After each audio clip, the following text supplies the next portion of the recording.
Thank you very much, Honourable Speaker.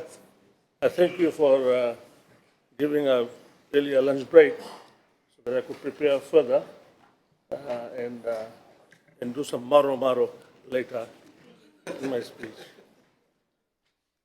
Mr. Speaker, sir, the Honourable Prime Minister, the Deputy Prime Minister, Honourable Ministers, Assistant Ministers, Honourable Leaders of the Opposition, Honourable Leader of the Opposition, I thought there were so many opposition leaders now, distinguished guests, the gallery, and my fellow Fijians from all walks of life. Before I speak proper, sometimes I feel what a hypocrisy that we have in this parliament.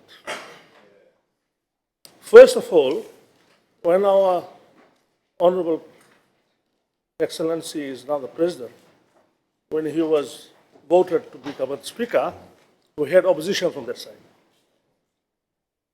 When he became the Speaker, His Excellency of this country, we had opposition from that side.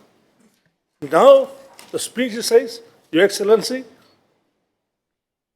your gracious speech, don't be hypocritical. If you don't like a person, just move out of this house. Full stop. I know Honourable Koya is waving his head, trying to perhaps disagree with me, but please, this is a new modem of Parliament, where if you don't like a person, just move out. Come back in the new term of Parliament. Yes, Article 60? yes, your point of Relevance, order. Honourable Speaker. I'm sorry, come here. Point of order 60, relevance. 60.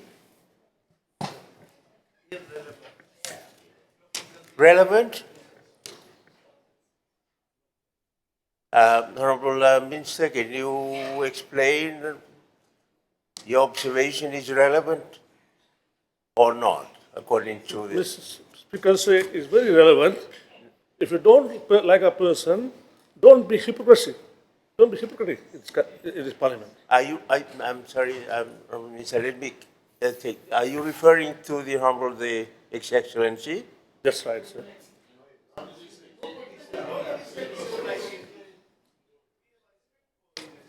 No, you don't have a respect. Hey, No, I think, can I ask your the Honorable Minister to keep away from that observation? I think they're quite correct in that they Sorry, do sir. have I just respect wanted for His to. Excellency. I wanted to create a bit of a drama before I start my real. No, it's relevant to you, right?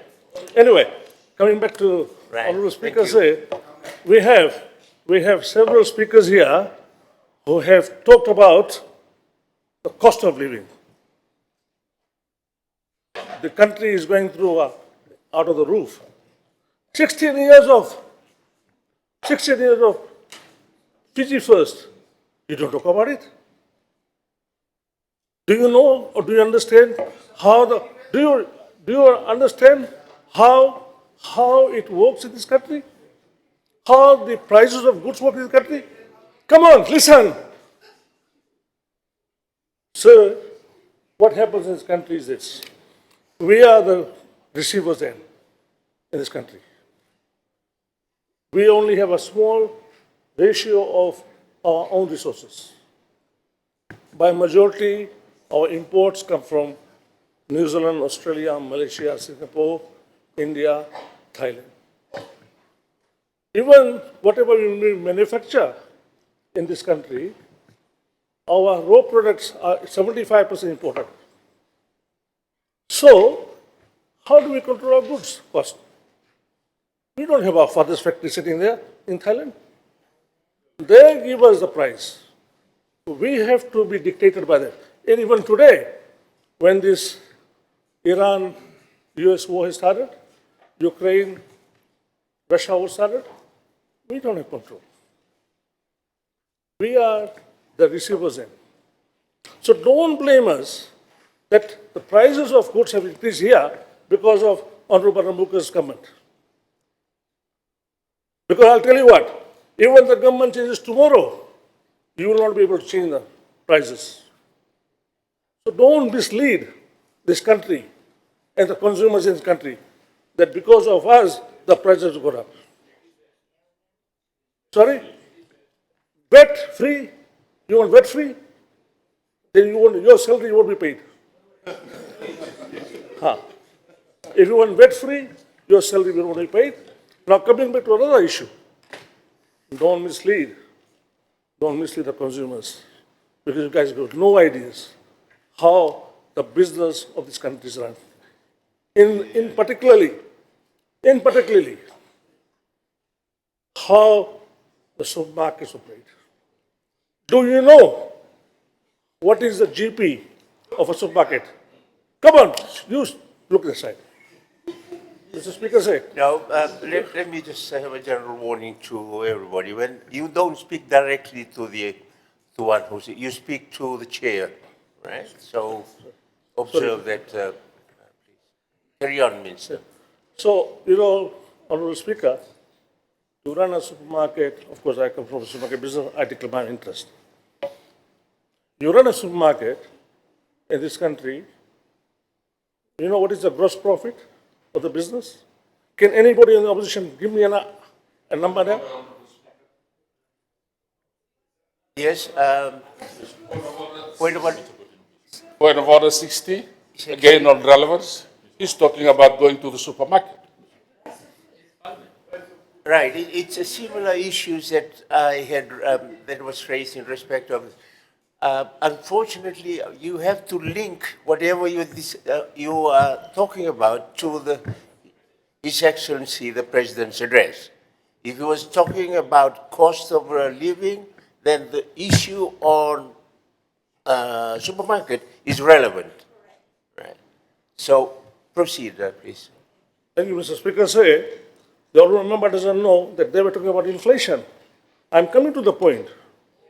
And no, Dinesh, a small kid, now Honourable, you be careful. Mr. Speaker, say, running a supermarket. Point of Now order, sit down. Speaker. Yes, one moment. Point of order. Point of order on 62, 4A. The honourable member should not be warning members of this House. He should not be saying, watch out. He needs to focus. He can't be offensive, teaching people like a small children. These are honourable members of parliament who represent the people of this country. He needs to withdraw that kind of statement. I make the ruling, not you, right? Okay. No, and I do agree with him, though, right? I think you need to keep away from that kind of language, Honourable Minister. If you can withdraw that, we can proceed, please. Thank you very much, Mr. Speaker. I withdraw, but I think my speech will perhaps take another half an hour by the time the interjections and everything come. So please bear with me. Please bear with me. Now, coming back to the dishonesty and hypocrisy in this country and in these chambers.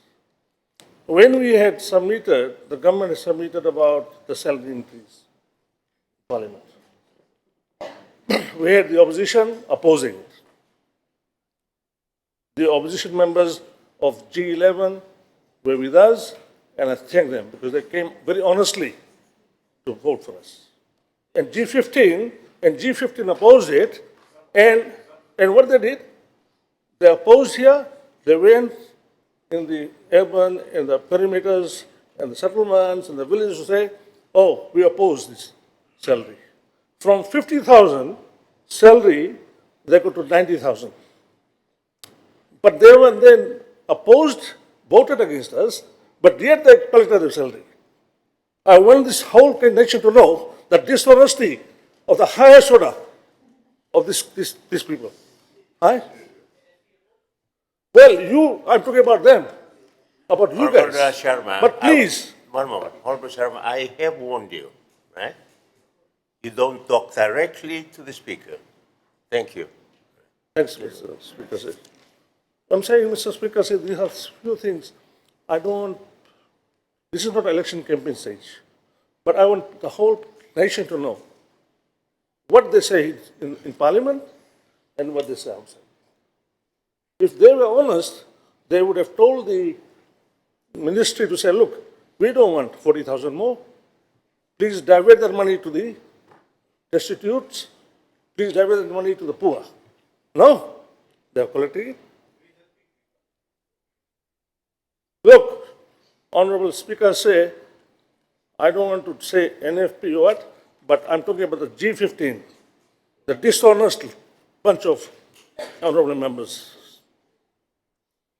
Mr. Speaker say, I now must speak on my proper speech. No, we've got 12 minutes left. Don't you know how the clock works? I rise to thank His Excellency, the President, for his most gracious speech. Most gracious speech because I love the President. I voted for him. You guys haven't. His Excellency has outlined a clear and a principled vision of our nation, one grounded in unity, responsible leadership, and inclusive development of the national progress. His reminder that our diversity is our strength, our unity is our purpose, speaks directly to the mandate of the ministry which I have the honor as the responsible. Sanjay Kirpal, don't do all that. I know about you, so much better than you. Mr. Speaker say, allow me to first express my sincere appreciation to the Honorable Prime Minister for the confidence placed in me to serve a Minister of Public Enterprise as well as a Minister for Responsible Multi-Ethnic Affairs, Culture, Heritage and Arts. Now some members will say, I got demoted. Honorable Leader of Opposition, you know how demotion and promotion happens in civil service. You were demoted a few times. Honorable Member, I have been promoted from a five sector to 22 sector in public enterprise. Right? So that's a promotion. Unless you guys have a miscalculation or have never been to school to understand. I am talking. I can't see the relevance of what the Honorable Minister is talking about to His Excellency's address. His Excellency did not talk about ministers getting a bigger portfolio or smaller portfolio. Nowhere in his speech. So this is totally irrelevant, sir. I'm sorry, but I don't see the relevance at all, sir. Right, thank you. Can I ask the Honorable Minister to keep to his script and the less he talk off the cuff, I think the better it is. Thank you, The Mr. point is Speaker. taken, yes. Thank you, Mr. Speaker. It's all about good governance. It's all about good governance. Yeah. The integration of these portfolios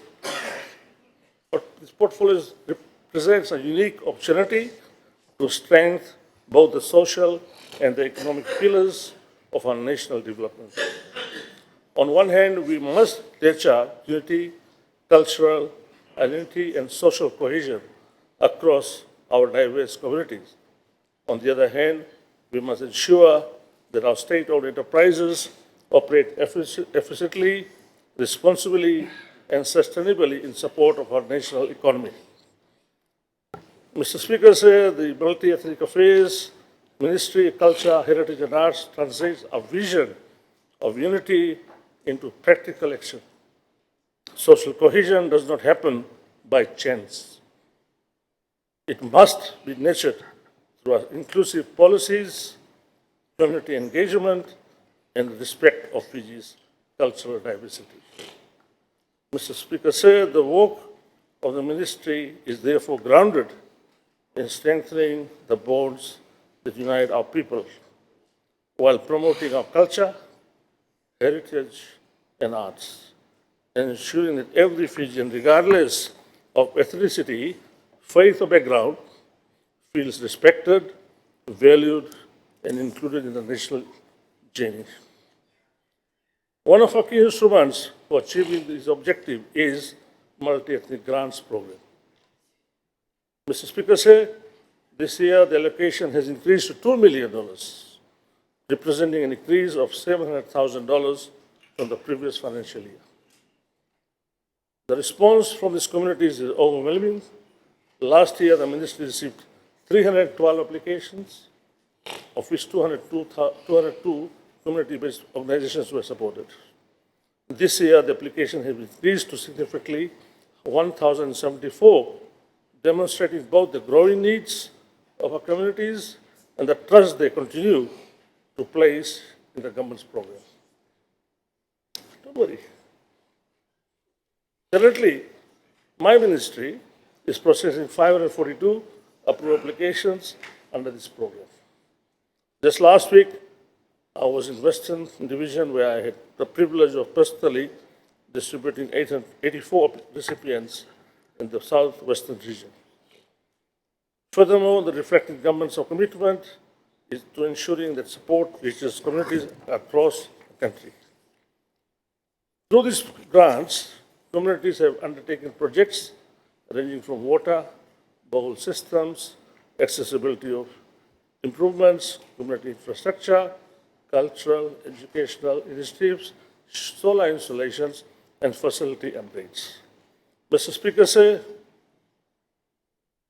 as His Excellency reminded us, strengthening unity also requires us to honor the historical journeys that has shaped our nation.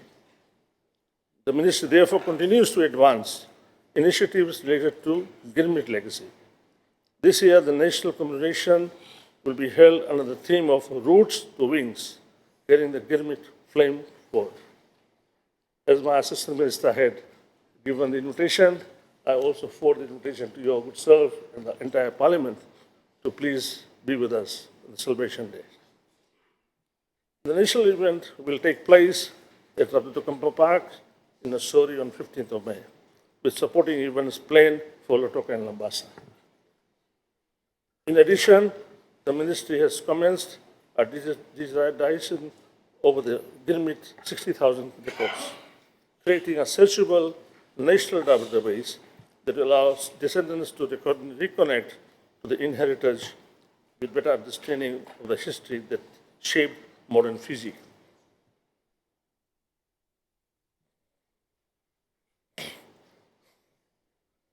Phase 1 has been completed, and the preparatory works for Phase 2 is now underway. Work has also commenced on the concept design of the state-of-art Gurmit Museum, with the consultants already engaged for a design phase. This important project is generously supported by the Government of India. Once completed, the museum will serve as a national cultural landmark and a center for education, research, and intercultural understanding. Mr. Speaker, the ministry is also progressing several important community infrastructure projects. This includes the completion of the Tuatua gas-fired crematorium in Lambasa, which is expected to be commissioned soon as a final test will be done. In addition, the Nava crematorium project is currently approximately 60% complete, while the proposed facility in Varokaba is presently undergoing and the environmental impact assessment process is in place. Mr. Speaker, the Department of Culture, Heritage and Arts, which now comes under my ministry, plays a vital role in safeguarding and promoting the cultural identity of a nation.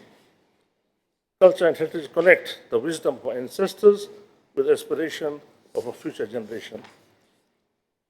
The department is currently finalizing the culture sector development plan to guide the growth of our culture and creative industries while preserving our heritage.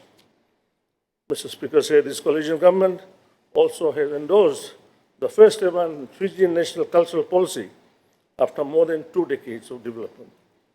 The policy will strengthen the cultural rights, support the creative industries, promote the cultural tourism, and ensure our heritage continues to shape in Fiji's future. Mr. Speaker, allow me to now address the responsibilities of the Ministry of Public Enterprise, which plays a vital role in supporting the national economic development. state-owned enterprise are key drivers of economic activity, employment, and national infrastructure. They provide essential services in sectors such as aviation, communication, agriculture, forestry, and finance, and often operating where private investments alone cannot meet the national needs. Currently, 13 entities are classified as public enterprise Act of 2019, collectively managing significant national assets and delivering vital services to the people of Fiji. The ministry has recently added Assets Fiji Private Limited to this schedule following the recent cabinet approval. The company manages strategic land assets of public enterprise and other government-owned entities that have been divested or sold. Under the Act, the Assets Fiji Limited will focus on strengthening operations, improving efficiency, and exploring new investments, opportunities to enhance the revenue generation. Mr. Speaker, the ministry plays a critical role in providing governance, oversight, administration, and monitoring the public enterprise. This includes the appointment of the board of directors who can govern these entities in accordance with the key principles of the Act: commercial objectives, measurable performance, responsible management, transparency, who said that? And effective monitoring. Strengthening the governance, therefore, remains a key priority.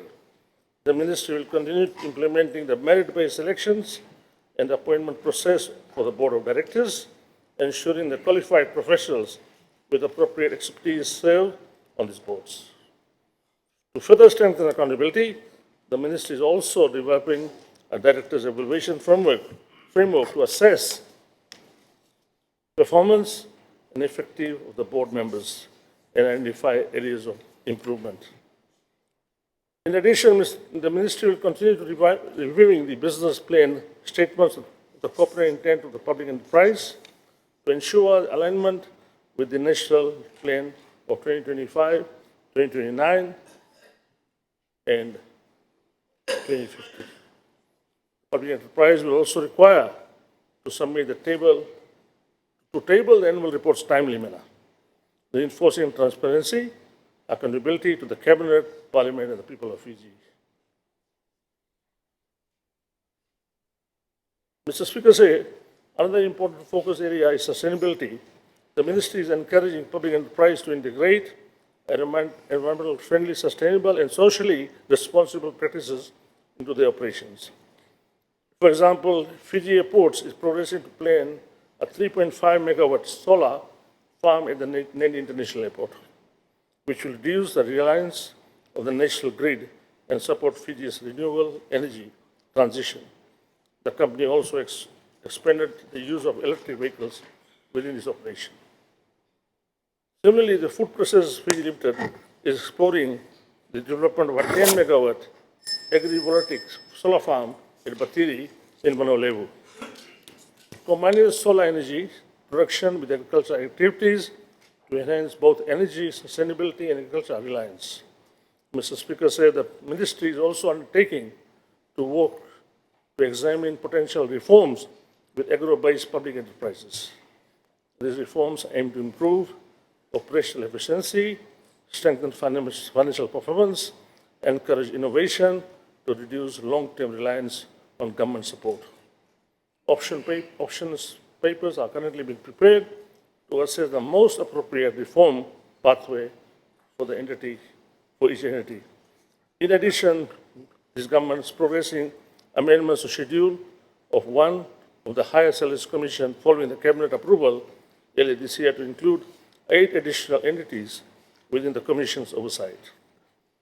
This initiative will promote greater transparency, fairness, consistency, and self-determination for senior executives within the government-controlled entities. Mr. Speaker, in conclusion, The responsibilities entrusted to these ministries reflect two essential pillars of national progress: unity among our people and sustainability within our institutions. Through the Ministry's multi-ethnic affairs, culture, heritage and arts, we will continue to strengthen the social cohesion, celebrate our cultural diversity, preserve our heritage and promote the arts as vital expression of our national identity. Through the Ministry of Public Enterprise, we will strengthen the governance, improve and ensure that our public enterprises contribute meaningfully to the economic growth and the national prosperity. As His Excellency has reminded us, the true strength of our nation lies not only in its institution, but in the character, the unity, and the shared values of this people. Let this Parliament be remembered not for division, but for wisdom. Let us work together. Government of national unity, as Honorable Bala has said. I don't know under which party he wants to propose it, but let us work together. Build Fiji as a fairer, stronger, and united where our diversity, culture, and heritage are celebrated, and our public enterprises contribute to a resilient, prosperous economy. Mr. Speaker said, before I sit down, I was trying to see if Honorable Bala said, thank you to our Honorable Minister for adding those $5 wages increase that you did, and our Minister for Housing for the local government election. With these words, thank you very much, Mr. Speaker. Thank you. Dhanyawad.